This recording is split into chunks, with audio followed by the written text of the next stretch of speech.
네, 오늘 걸어서 인터뷰에서는 국민의힘 윤석열 예비후보와 천공스승 멘토 논란을 빚은 유승민 예비후보를 만났습니다. 유 후보는 대통령은 위기 상황서 판단력이 중요하다며 미신이나 점쟁이에 의존해선 안 된다. 앞으로 토론회에서 이 문제를 계속 제기하겠다고 했습니다. 전용 기자입니다.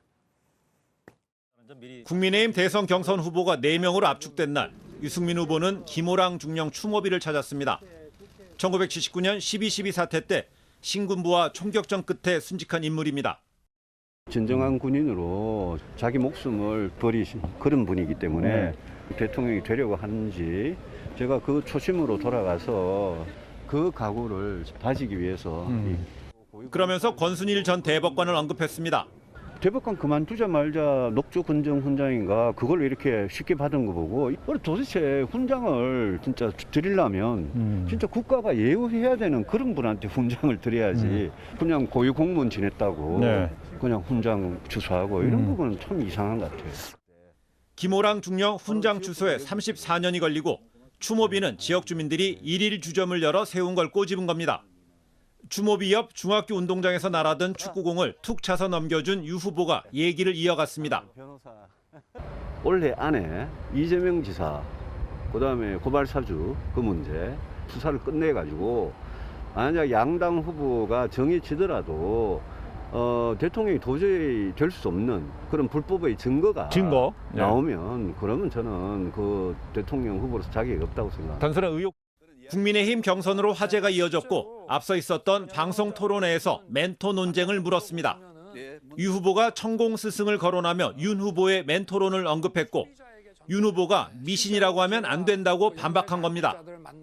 끝나고 나서 윤석열 후보가 내한테 이렇게 오더니 흥분한 목소리로 정법에 대해서 미신이라고 그러면 안 된다. 정법을 보는 사람들이 얼마나 많은데 미신이라 그러면 명예훼손이 될 수도 있다. 뭐 이런 식으로 이야기를 하길래 저게 황당했어요. 좁은 공간이에요. 제 면전에다가 막 이렇게 손가락질을 하면서 저를 손가락으로 밀고 이런 건 아니고요. 앞으로 토론에서도 문제 제기를 계속하겠다고 했습니다. 지금 국가 지도자의 그 판단력 이게 너무나 중요하지 않습니까? 약간 그 미신이랄까 점쟁이랄까 뭐 이런 거에 의존하면 안 되기 때문에 제가 들은 제보에 상식적이지도 않고 합리적이지도 않다. 지도자로서. 그건 상식적이지 않죠. 누가 어느 후보가 뭐 왕자를 쓰고 나옵니까? 무슨 뭐 대통령도 아니고 왕이 뭡니까? 지금이 민주공화국 시대고 조선시대도 아닌데. 합리적으로 이 주역을 명령을 공부를 하셔서 저는 그분들까지 제가 뭐 명예를 어떻게 훼손할 생각은 전혀 없어요. 근데 저 윤석열 후보가 이제 이야기하는 정법 그분은 그냥 보통 우리가 이야기하는 명리학을 하고 뭐 주역을 공부해서 하는 그런 분은 또 아닌 것 같기도 해요. 일각에서는 여론에 관심을 끌기 위한 어떤 일종의 노이즈 마케팅 아닌가 이런 시각도 있어요. 국가 지도자로서의 어떤 자격 부분이든 저는 문제가 있다고 생각하면 그런 거는 공개 토론회에서 이야기하는 게 너무나 당연한 거죠.